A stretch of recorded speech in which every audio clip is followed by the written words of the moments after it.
Welcome to News Today with WDW News Today. I'm Tom Cross. Here now the news for April 6, 2020. Journey of Water inspired by Moana was officially announced last year at the D23 Expo in Anaheim. This morning's Epcot Serigraph poster series release points at a potential opening time frame for the attraction. The poster features the goddess Te Fiti and a family walking through, interacting with the various water elements. The poster description states, quote, Journey of Water inspired by Moana is scheduled to open in Epcot at Epcot in 2021. Do note that most of Epcot's overhaul, properly known as Project Gamma, is slated for a 2022 completion date. As it stands, what remains of Innovations West still has to be demolished in order to make room for the attraction, and with the ongoing closures and the halting of construction across property, these projects may be even further delayed. If you've been collecting the series of Epcot attraction poster serigraphs that launched last year at the Expo, get ready to journey on over to the seas with an epic lineup of posters released on Shop Disney this morning. From Journey of Water, The Seas with Nemo and Friends, Turtle Talk with Crush, and even the original The Living Seas, the Living Waters collection pays homage to the deluge, if you will. These posters are each a limited edition of 100 and are $90 each, so get them fast before they're gone.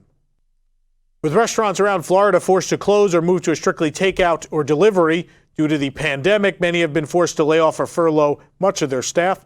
As with an uncertain economy looming, Disney Springs Raglan Road is looking to help out its staff and customers with a gift card sale. Guests can purchase a gift card valued at $75 for only $50 currently.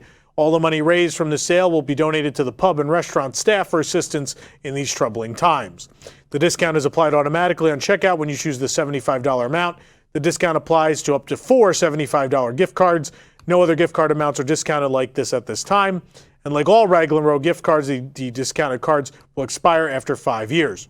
Raglan Road, of course, closed its doors indefinitely at the end of business on March 16th, canceling its plans for St. Patrick's Day. Work on the only remaining McDonald's on Walt Disney World property continues despite the closures and construction holds. Progress on the newly built location has come a long way since we last checked on it, with solar panels installed along the V-shaped roof, plus some fun decorative elements to the exterior. Work continues with a dedicated crew of contractors still putting final touches on the restaurant and its surroundings. The design of the restaurant seems to borrow from the retro McDonald's styles with the V-shaped roof, plus an eco-friendly twist as the roof is actually lined with those solar panels. A row of solar panels line the side of the restaurant as well to power the lights surrounding the parking lot. The wooden slats that surround the restaurant's exterior form a set of golden arches on one end. This McDonald's remodel was announced back in October 2019 and promises to bring a, quote, redesigned, more elevated experience upon reopening. Given the current progress, we expect it to reopen by the end of the summer. It may even reopen before all this is over. I mean, McDonald's restaurants are indeed operating through this stuff, so we'll see if they decide to open that. Disney Internships and Programs has just announced that due to the ongoing closures, Disney Internships, including the Cultural Representative Program, will be suspended starting April 18th. Disney Internships and Programs plans on working with participants in the Cultural Representative Program to help them return home by then. Participants will continue to be paid through April 18th and will receive a lump sum payment on April 9th. Disney program housing deductions are to be waived immediately. Cultural representatives will be invited back to complete their program later. Participants for the Disney College program that were meant to arrive in early June will be refunded for their program fees, as the fall college program season has also been canceled. Eligibility requirements for all programs will be amended, so those participants who have already been accepted will be able to reapply even if they've already graduated. After news this week broke that non-union Disneyland Resort cast members will be furloughed effective April 19th, resort leadership is in talks now with union leaders about the furloughing of union staff as well. Non-union resort cast members were announced to be short-term furloughed alongside non-essential Disney Cruise Line, Disney Store, and Film Studio employees. During the furlough, Disney will continue to maintain health and insurance benefits coverage, paying both employer and employee contributions, as well as allow access to the educational program for those enrolled in Disney Aspire. Workers United Local 50 sent a letter to its members claiming that the talks between Disney and the unions will continue through the weekend. One of the biggest issues in negotiations is job security for union members once the resort reopens to guests. Union officials believe that furloughed Disneyland cast members will be eligible for state unemployment, including the boost to unemployment by the federal government that was part of Congress's $2 trillion package signed into law last week. The Disneyland All-American College Band has suspended its program for 2020, which would have marked its 50th year of performance. In a Facebook post, the band revealed the news on Friday, citing the uncertainty surrounding the unprecedented and ever-changing pandemic and the logistics required to bring all the college students to Disneyland for the summer. The band, which first performed at the park in 1971, is made up of 21 college students from across the United States who play primarily on Main Street, USA. While Avengers Campus will undoubtedly be inspired by the films of the Marvel Cinematic Universe, being consistent with it is another story. Comicbook.com's Cameron Bonomolo reports that during a preview of the new land coming to Disney California Adventure and Walt Disney Studios Park in Paris, Executive Creative Director for Disney Parks Live Entertainment, Dan Field, said that the land will not be canonical with the MCU, mainly because you'll be seeing heroes that sacrificed their lives to stop Thanos from wiping out the universe, including Iron Man and Black Widow interacting with guests. Surprisingly, the MCU itself allowed this disconnect to exist. The concept of the multiverse introduced in Avengers Endgame is key to separating the land's MCU inspiration from certain film events. So some events may be referenced, but not others, as the Avengers Campus timeline seems to run parallel with the MCU, but not exactly the same. Avengers Campus is still scheduled to open July 18th at California Adventure and in 2021 at Walt Disney Studios Park. With Disneyland Paris closed until further notice, cast members were set to be paid through April 19th, but it seems the company is trying to cut costs by trying to stop paying some cast members even sooner. According to Le Mans' Guy Tuthiel, resort management has attempted to pressure and threaten temporary workers with blacklisting in an attempt to get them to agree to a mutual contract breach. Tuthiel reports that the resort's Human Resources Department contacted these temporary workers on April 1st via email, asking them to agree to an amicable break to their employment contract.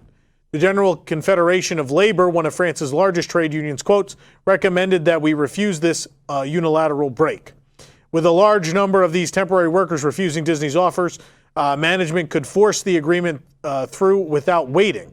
By doing that, the temporary workers would receive the full amount they've owed through the end of their contracts, which expire in June, but Disney could refuse to validate their hours, putting their statuses as temporary workers and benefits at risk. Ugly situation. Believe it or not, the Disney Resort line monorail at Tokyo Disney Resort continues to run even though the parks and hotels are closed. Every day, the train is operated at 6 to 13-minute intervals, usually with 2 trains on the system at once. But in light of the continued closure extensions and the shuttering of the hotels, the Maihama Resort Line Company announced that service reductions will come into effect April 6th. According to the official Disney Resort Line website, the Resort Line's operations will be adjusted as follows. The last train from Resort Gateway Station will move up from 11:30 p.m. to 8:03 p.m. One train will run at a time at 13-minute headways. No alternative transit methods will make up for service cuts. And additionally, the exit at Tokyo Disneyland Station closed on April 2nd. And since Tokyo Disneyland and the Tokyo Disneyland Hotel are closed, there's no reason to allow guests to leave at that platform. Cast members are still at the station to assist guests, and guests may walk along the platform freely. The Walt Disney Company is seeking economic relief from the Coronavirus Aid Relief and Economic Security Act economic aid package that will be issued by the government in order to help subsidize loans to cities, states, or any other U.S. businesses that have otherwise not received adequate economic relief through other government programs. The U.S. Travel Association, the American Hotel and Lodging Association, the Asian American Hotel Owners Association, and the International Franchise Association are lobbying for a dedicated fund just for travel-dependent businesses, urging loans for theme park entities like the Walt Disney Company, which is a member of the U.S. Travel Association, and other travel brands like Marriott International Incorporated. In a letter addressed to the Federal Reserve and the Department of Treasury, these companies covered the extent of losses impacting all travel-dependent businesses. Quote, according to a recent study by Oxford Economics, these government-mandated limitations will lead to 5.9 million jobs lost by the end of April, increasing the unemployment rate to 7.1%, $400 billion in revenue losses resulting from the lost travel spending in the U.S., which will translate into a total loss of $910 billion in economic output, and a protracted recession of the U.S. economy based on the travel sector losses alone. In light of recent delays due to the pandemic, film release schedules for many of Disney's upcoming premieres have been postponed. With theaters worldwide still shuttered due to the crisis, new dates have been revealed for the upcoming movie releases. Of course, all these dates are still subject to change, and they may very well change again if theaters don't reopen by the end of the summer. Mulan will now be released on July 24th, 2020. Black Widow on November 6th, 2020. The Eternals is now on February 12th, 2021. Shang-Chi on May 7th, 2021. That's a Marvel movie. This is unbelievable. The Jungle Cruise has been pushed back another year until July 30th, 2021. It was already delayed a year from its original release date at this point. Doctor Strange in the Multiverse of Madness will be released on November 5th, 2021. Thor: Love and Thunder on February 18th, 2022. Indiana Jones 5 pushed back to August 29th, 2022. In addition, Artemis Fowl, which was scheduled for a May 29th release, will now only debut on Disney+. This poor movie we just saw. It was never going to turn out good for this poor movie. Disney and Pixar's Soul, meanwhile, is still on target for its June 20th release. We'll see if that happens. News has surfaced regarding one of Disney Cruise Line's last sailings before the shutdown, as 38 crew members have now tested positive for the virus. According to Cruise Law News, 38 crew members aboard the Disney Wonder have been tested positive. The remaining crew was informed of the new cases yesterday afternoon by the ship's captain. One of the passengers also tested positive and was admitted to a local hospital. He is a resident of San Diego. No other information regarding the passenger has been released. Passengers were told to self-quarantine for 14 days. However, multiple passengers have reported testing positive during that time.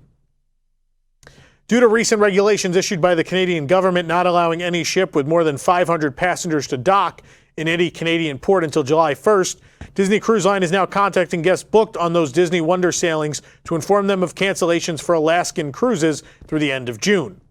As with previous cruise cancellations, Disney Cruise Line is reaching out to impacted guests, offering the choice of a 125% future cruise credit to be used for a future sailing within 15 months of the original sail date, or a full refund. In addition, all sailings to Hawaii have also been canceled due to the utilization of a Vancouver port for embarkation and debarkation. For more information on these stories and more, head on over to WDWNT.com. If you're enjoying the show, be sure to like this video, subscribe to WDW News Today on YouTube for more great content, and click the bell for notifications. Also, make sure to hit select all notifications so you never miss an episode of News Today with WDW News Today. And you don't miss all of our live programming. We're doing 2 live shows a day, including tomorrow night, April 7th at 9 p.m., Back to the Future Live, the complete uncut history of Walt Disney's Carousel of Progress. Make sure you join us again, 9 p.m. Eastern on April 7th for that. For the worldwide leader in Disney Parks news, this is Tom Corliss saying enjoy the rest of your today and have a great, big, beautiful tomorrow. Stay safe, everybody.